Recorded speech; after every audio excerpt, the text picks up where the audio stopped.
This time on The Gadget Show. John packs his phrasebook, straps on his bum bag and heads to the continent in search of Europe's best tech deals. Merci. Au revoir. Whilst Polly stays at home to prove that Britain's got bargains. And is that the price? Is buying abroad as cheap as we're often led to believe? That's definitely cheaper than I've seen it in the UK. Or are there better deals at home that we're missing out on?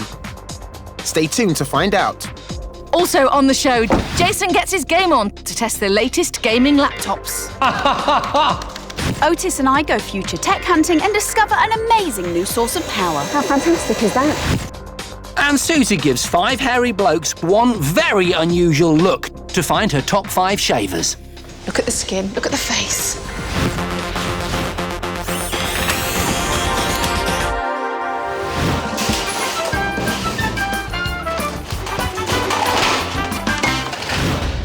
And welcome to The Gadget Show. Yes, and a show in which we're going to show you what gadgets you can buy on the continent. Yes, our European cousins are known for a great many things. The Germans for their engineering. The Swiss for their mountain sport. The Swedes for their flat-pack saucy movies. There's something else they're famous for, and that's their bargains. Or are they? Because it's often said that if you want to get a good deal on tech, then you shouldn't buy in Britain and you should buy abroad. This sounded like it was worth investigating, so we decided to send one of our team, either Pollyanna or John, on an excursion into the European sun on a shopping trip. And of course it turns out that I wasn't going anywhere. Whereas I was going to have a lovely drive. First, to get our challenge. A fact, this must be our cheapest challenge yet. What does it say? Polly and John, we know you're always on the lookout for a bargain, which we are, but which is cheaper when it comes to buying gadgets? Home or away? Your challenge is to buy all 9 items on our list as cheaply as you can. Polly, you must stay in the UK. John, you must buy all yours elsewhere in Europe. Also, it looks like you're going away. Nice. On the list was a games console with games, a CD, a couple of cameras, a laptop, an iPod, a 3D TV, and the latest Nokia handset. A 3D TV 42-inch or larger. Now, I think we're going to struggle to find that on the cheap. I don't think so. Moi, je suis sur le prochain bateau à Cheapsville. Et toi, tu es une loser. Au revoir. Let's face facts. We've got something of a reputation for being rather expensive in the UK, and with that in mind, I was swiftly on my way to Dover with the aim of picking up some bargains abroad. But I knew it wouldn't all be plain sailing. Now, my first hurdle in this challenge is the exchange rate. Fluctuating currencies can work either for you or against you. 4 years ago, buying stuff in France was a great idea. Back then, for every £100, I could get 150, that's 150 euros or thereabouts. Now, I'm getting just 113, so I'm going to have to look harder to find good deals. I, on the other hand, had found 2 tools to use to my advantage: the exchange rate and the internet. I reckon the easiest thing on the list was the Adele album, and I spotted a great service for finding the lowest price. Compare Download is a price comparison site like your Price Runners and your Calcus. The only difference is it doesn't just compare prices of physical products, it also compares the prices of digital downloads. You have to be kidding me. It's only £5.99. I actually bought this as a digital download. I think I paid £7.99 at least. I was searching French download sites in the hope of picking up a bargain. Here's a bit of an insurmountable problem, though. Apple's French iTunes website won't accept a British credit card. There are sites that will accept my British card, providing I'm not using a British IP address. But here's one, musicishere.com, that will accept my British card anywhere. Trouble is, Adele is actually more expensive, well, that album is anyway, than buying it at home. I'm beginning to wish I'd stayed at home. John had fallen at the first hurdle, and even better, I'd had another sneaky plan for internet shopping. Right, I might be stuck here in the UK, but nobody said that I can't buy tech from elsewhere and import it. And everybody knows America compared to here is a lot cheaper when it comes to tech. So I'm looking for the Dell Inspiron Duo, and on the website it says that it's £429. However, if I go over to the Dell American site, it comes up at $549, and that's only £337, which is a massive saving. Sadly, my elation didn't last long as I looked a bit deeper. They don't ship internationally. But I could get round this using the website Bundlebox. You simply shop online at any USA website, using your Bundlebox's address as your delivery address, then Bundlebox forwards your package onto you. But there was one slight hitch. Goods imported from outside the EU have our VAT rate, which is normally 20%, added to the price. Which means it comes in at £456.33. Well, to be quite honest, it's only £429 if I buy it in the UK, so I might as well just get it here. While Pollyanna was trying and failing to cut corners, I was sticking firmly to the rulebook and was heading for continental soil. Now, I've been to France a fair few times and I've always found it fairly easy on the wallet, particularly when picking up good value wines at those lovely big hypermarkets. But these hypermarkets don't just sell groceries, they sell everything, and they sell it cheap. Why else would Calais have so many hypermarkets within spitting distance of the ferry terminal, if not to accommodate their tightwad cross-channel cousins? I quickly wheeled myself to the nearest electronics aisle and started bargain hunting. Flip Amino HD3, €169. It's about the same price as at home. Don't think I'll bother with that. Here's the 3DS, €249. I'm sure that sounds pretty close to me. Let's have a look. £220.35. Well, I suppose it is a saving, just under £10. Well, I'll take one anyway and get some games. It seemed my expectations of cheap technology abroad were somewhat dated. Most of this kit was more expensive than at home. iPods. Let's think. That was in demand. There's only a couple left. €59. Gosh, I mean, that's about 10, 12, 13 quid more expensive than back at home. Back in Blighty, I'd had a monstrously cunning idea. Yes, this is the airport, but I'm not actually leaving the UK. You see, this right here is my ticket to Newcastle upon Tyne, and believe it or not, that actually means that I can get reduced prices on shopping here at the Terminal 5 Departure Lounge.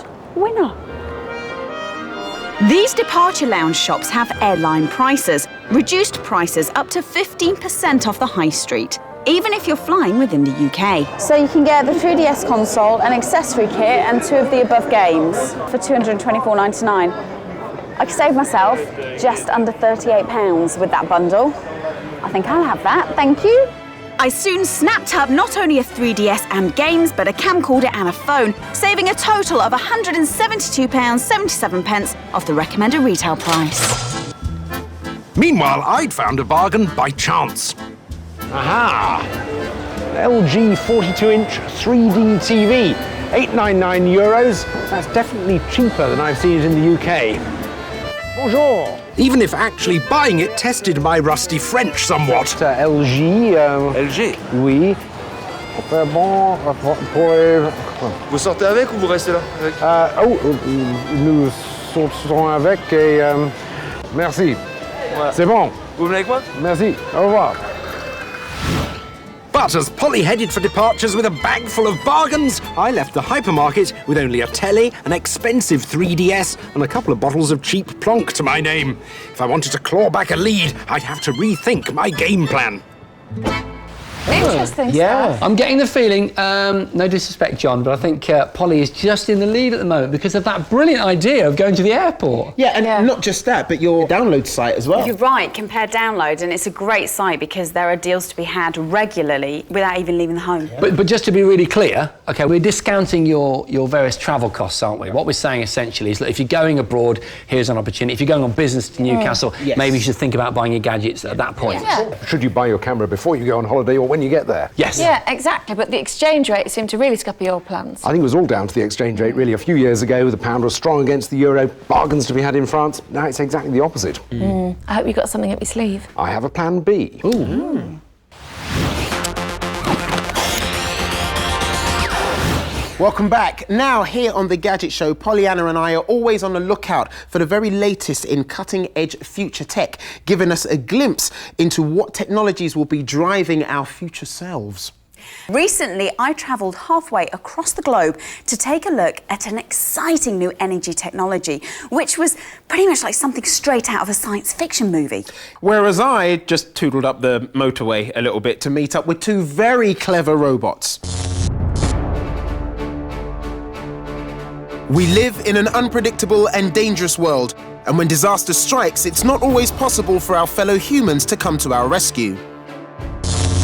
Fortunately, for just such situations, there is a growing band of superheroes, the Search and Rescue Robot. So I've come to the University of Warwick to see two prototype robots that could help save lives where humans fear to tread. Hi, Matt. Hi. Tell me more about your robots here. How did they come about? We began doing a football competition with RoboCup, but then we wanted to do something that had a bit more real-world applications. So we've got one robot that thinks for itself and can navigate places on its own, and one which we control with a PlayStation 2 controller. Typical students, cannibalising games consoles for their projects, but it's actually a very clever idea. You see, this smaller robot called the Brain navigates autonomously by using the infrared projector and infrared camera from an Xbox Kinect to build a real-time 3D map of its environment. Using this map, it can systematically search for hotspots or other signs of life. And because it's consumer tech, it makes this robot much cheaper to build. Its previous mapping radar cost £20,000, whereas the Kinect costs around 200 quid. The big one is known as Pinky, and he also comes jam-packed with tech, including a camera and microphone to allow the operator to see and hear what's going on, a CO2 monitor that can pick up people's breath, and a loudspeaker to allow communication, plus a robotic arm that can drop off supplies. But the main research has gone into helping him cope with extreme terrain. Now, the purpose of robots like this is to search and rescue. So they have to be capable of navigating unforgiving terrain, rubble, and debris. So we have devised this assault course to put that robot to the test. Pinky starts slow, but you should know this terrain would be impossible for a typical two-tracked or even four-wheel drive robot. With Pinky, it's the 4 outrigger tracks that make all the difference. You're going to need all your concentration now, Matt, because we're approaching the stairs. With skills like these, Pinky's developers are hoping he'll be the hero of the worldwide RoboCup rescue competition this July. But more than that, they hope he'll help future generations of search and rescue bots to reach places where no one else can go. For my future tech, I'd been sent to Seattle, the hometown of American legends, Amazon, Microsoft, and Lasermotive. What? You haven't heard of Lasermotive? Well, perhaps not, but you will if their tech proves to be even half as good as what we've heard, because they've done something that people have been trying to do since the dawn of the electrical age. They found a safe and practical way to transmit power wirelessly. It all began with NASA's Power Beaming Challenge. The competitors had to find novel ways of wirelessly powering a small platform up a vertical cable attached to a helicopter. And Lasermotive won, taking the $900,000 first prize. Since winning the competition in 2009, they've been looking for ways to commercialise the tech, and one of the obvious ways was to create unmanned vehicles powered by the technology. The helicopter has no batteries or hardwired electrics. Instead, it gets its power from a specialist solar panel on its base that is being hit with laser light. I've got a bit of card here. All I'm going to do is just swipe it over this section here on the bottom of the panel, which will then break the laser, and therefore the helicopter will fall down. How fantastic is that? Amazingly, they're claiming over 20% efficiency, which, although doesn't sound that much, for wireless power, it's exceptional. Of course, if you want to power something bigger, you need a bigger laser. And here's where I might have come across a slight problem. Because even to run this fixed 4-bladed quadricopter, you need a 4.5 kilowatt laser, and that's massive. Is there any chance we can have a go? Yeah, we'll turn on the laser. Laser's coming on. 3, 2, 1. Look, the bottom has just illuminated. To the naked eye, you can't see anything, but you can see it lit up bright purple. How amazing is that? OK, having a laser the size of a transit van that needs its light bounced off a mirror to get it under the helicopter is a bit of an issue. But what you need to understand is that the chopper requires 800 watts of power. That's as much as a high-powered microwave or enough power to light a whole house. And it's a power supply that will work up to 1 kilometre away with no wires. And that's something for the future. Great bit of future tech there. This is my bit of future tech, and it's by a company called Pufferfish. It's called the Puffer Sphere, and it's a spherical screen. What you've got is a projector with a special lens on top of it that orientates the image in 360 degrees on this sphere. But look, this is just a fancy wallpaper, but let me show you some of the cool stuff that this display can do. OK. Check this. This is a 360-degree film. Please feel free to walk around and check out from all different perspectives what's going on in this particular Hey, imagine if it was touchscreen, you could stop things. They do a touchscreen version of this technology. And it gets even better, guys. What you're looking at now is a real-time representation of the temperatures of the world's oceans. Can you imagine this in a library or in a school? It's incredible. And finally, I've just got to show you the next bit. How about this? Yeah. This is a time-lapse collection of data in the run-up to the Japanese earthquake. Seismic activity. Yeah, and you can see it's absolutely astonishing in a way that I would wager is almost impossible to replicate using any other technology. Exactly what's happening. God, who knew there was so much activity going on? I know, it's all over the whole sphere as you walk around it. They said that you can use this with geographical locators for Facebook and Twitter feeds, city data, financial markets. This really is, as far as I'm concerned, some serious future tech. It really is. Stuff.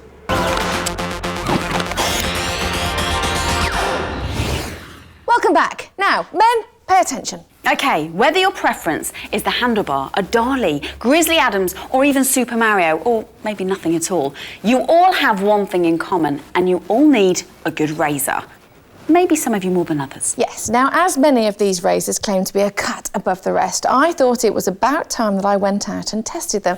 And because I'm a girl, I felt I needed a little bit of male help. There are hundreds of shavers out there to choose from, and I had to whittle them down to my favourite 5. But these days, buying a razor is not that straightforward. With so many special features and the most cutting edge of cutting edges, it can get a bit overwhelming. It's got nano edge blades. So I'd enlisted the help of a professional barber, Yogi, to give an expert opinion. Pretty loud, actually. It's quite loud. Not if you want to use it in the morning. Wakes you up, though. This is more gadgety thing than actually a shaver. Oh. But having started with a massive selection of the most popular razors around, Yogi and I quickly determined the 5 with the most intriguing technical features. So this is the 5 we've chosen. What we need now is some hairy men. I'd found 5 volunteers in various states of facial furnishing, ready and willing for a thorough defuzzing. So what I want you to do is to divide the face into halves, and if you do a classic shave on the right-hand side, and then guys, with your chosen gadget razor, you're going to shave the left-hand side. Sure. OK? Nice. Can't wait for that. Yogi shaved half of each face with his traditional cutthroat barbering skills, known to give a very close shave indeed. That gushing blood, is that all right? Yeah, that's normal. Goodbye, Pete.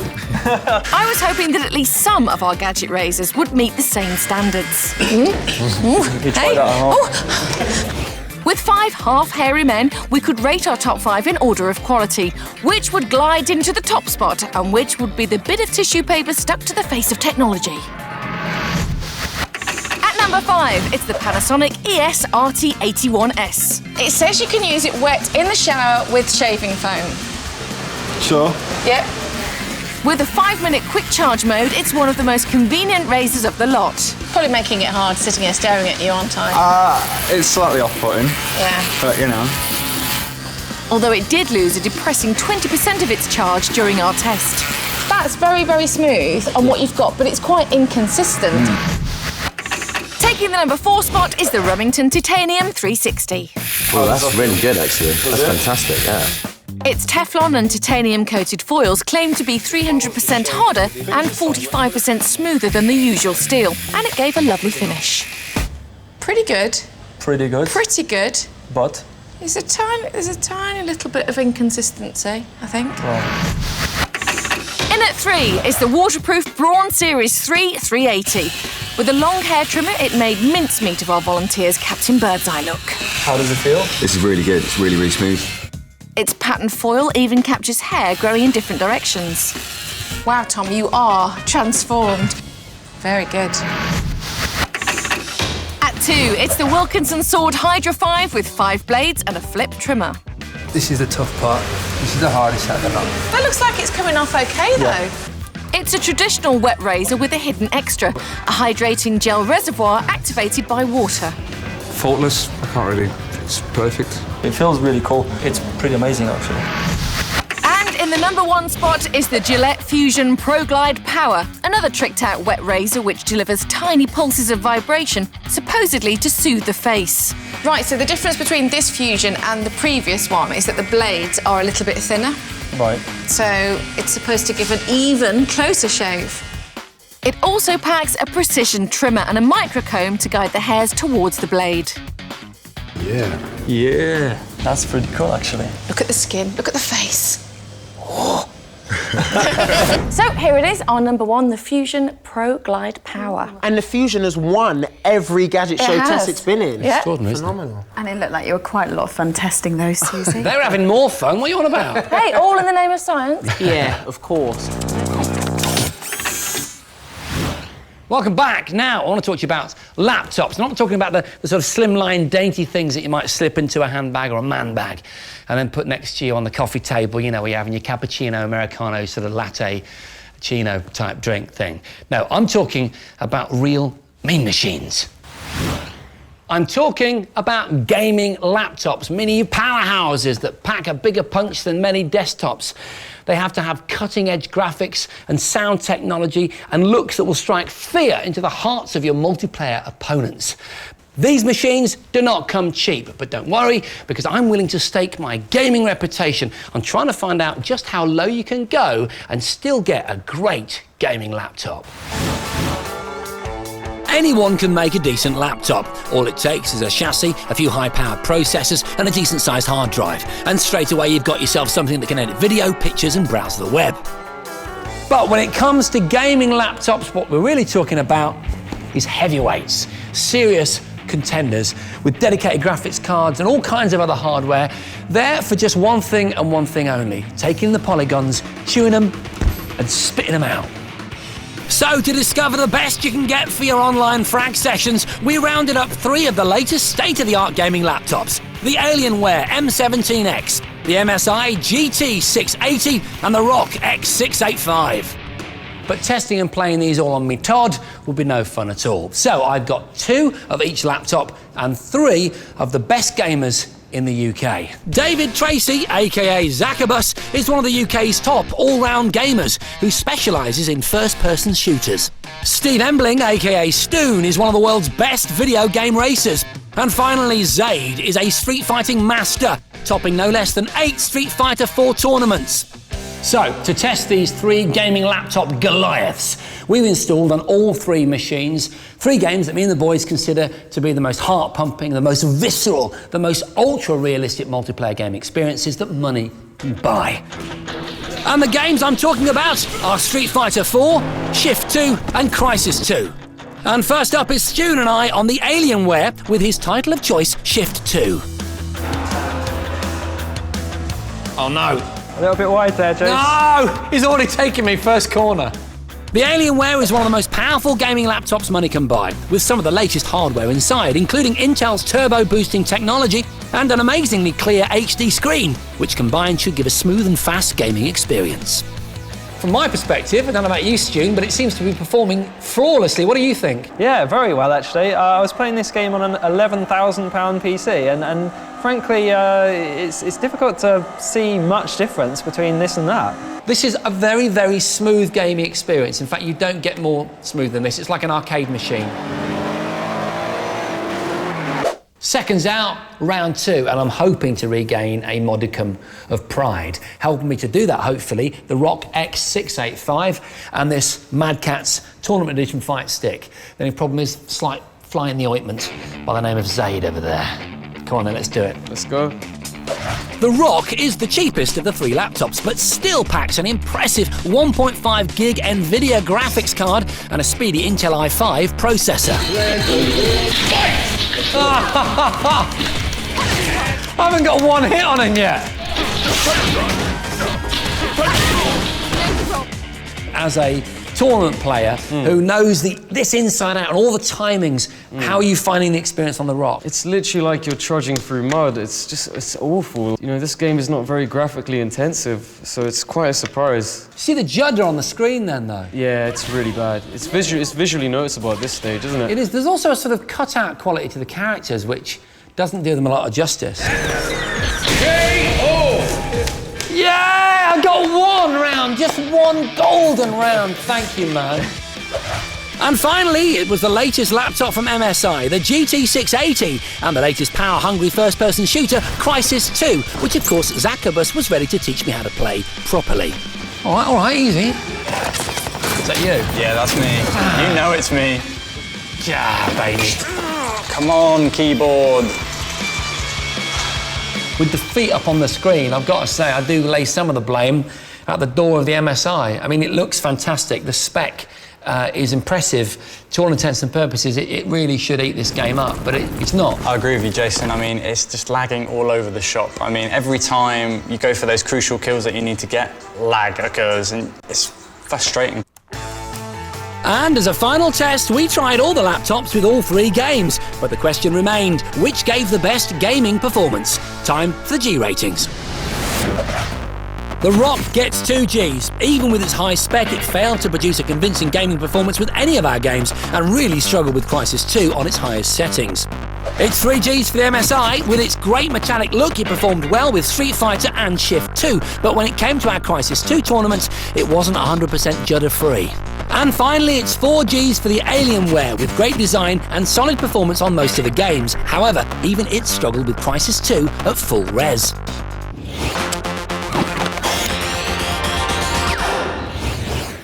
Right, time now to return to our gadget shopping challenge, in which John and Polly each try to discover where you can get the best deal on tech. I wanted to investigate whether you really do get a better deal on gadgets in continental Europe. And so, being a man of the world, I wasted no time in heading straight off across the channel. Whereas I reckoned I could save myself the hassle and get some plum deals right on my doorstep here in the UK. Yeah, but they were both finding it more difficult than they thought. John, for example, realised that the prices had been mysteriously hiked up since his last booze cruise in 1993. OK, but I must say, I was particularly impressed by your idea, Polly, in the first part of this challenge, to get a discount by buying your tech at the airport terminal. It's good stuff. It is a good idea, but it is all to play for because we are far from ticking off everything on a gadget shopping list.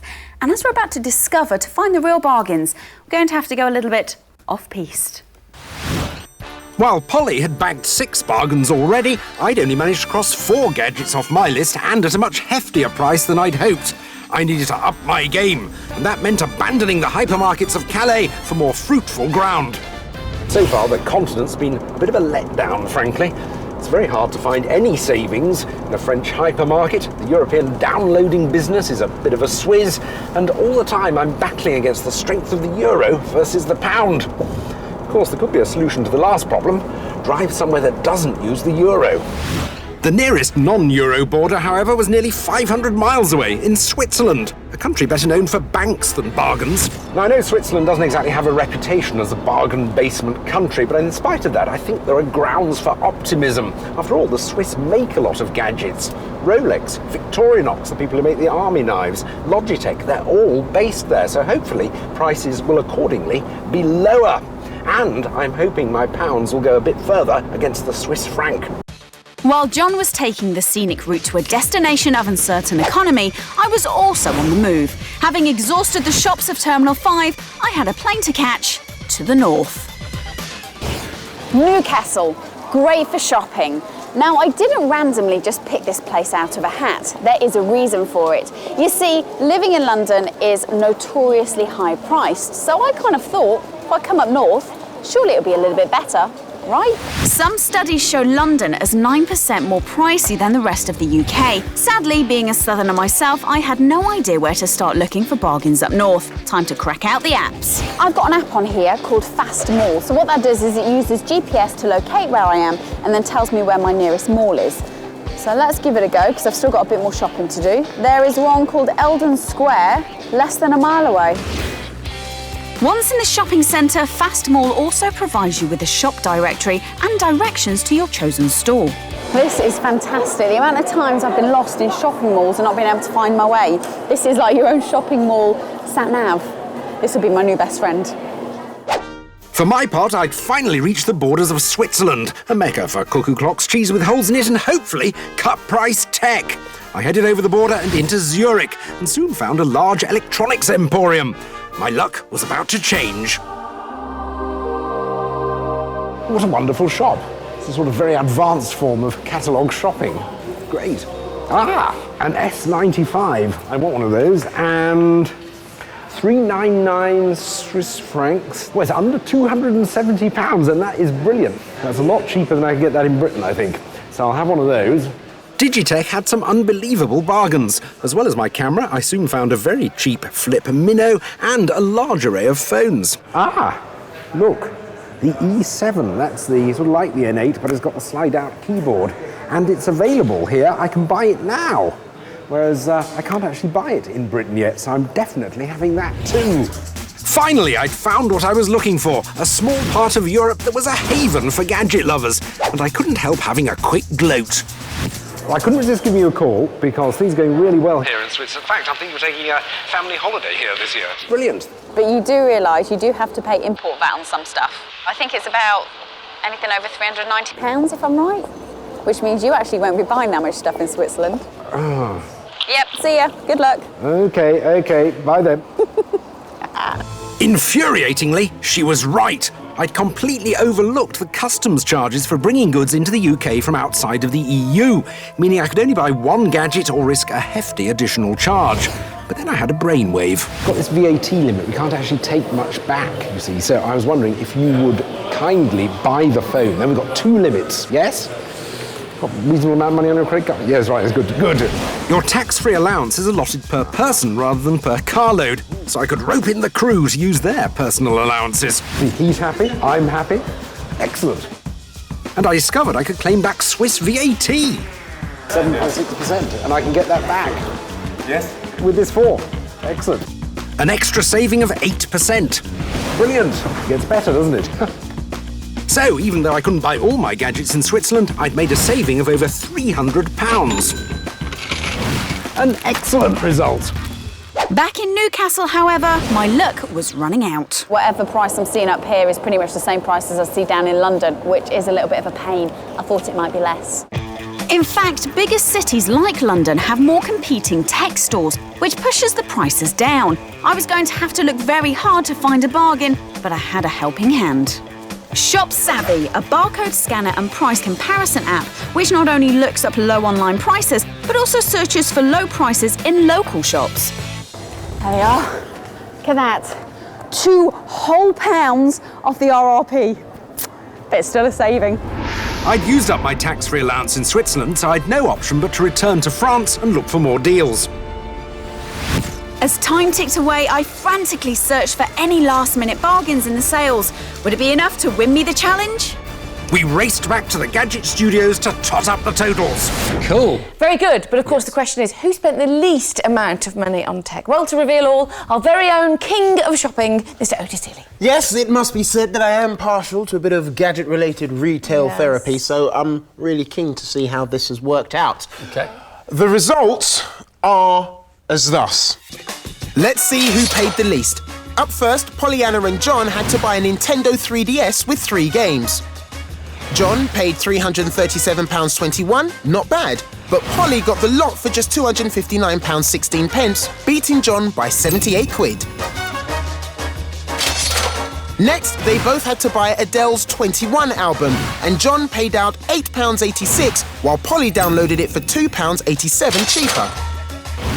Then comes the Canon PowerShot S95, which Polly got for £345.96 in the UK, but John paid £247.48, beating Polly by nearly £100. Skills.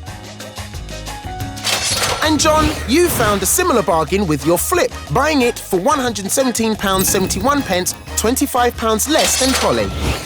On to laptops, and Polly got the Dell Inspiron Duo for £35 cheaper than John did in France. Zut alors! Polly also spent £15 less than John on an iPod Shuffle. Now for the biggie. John paid £789 for his 42-inch 3D TV, and Polly, you paid £140 less for a 50-inch model.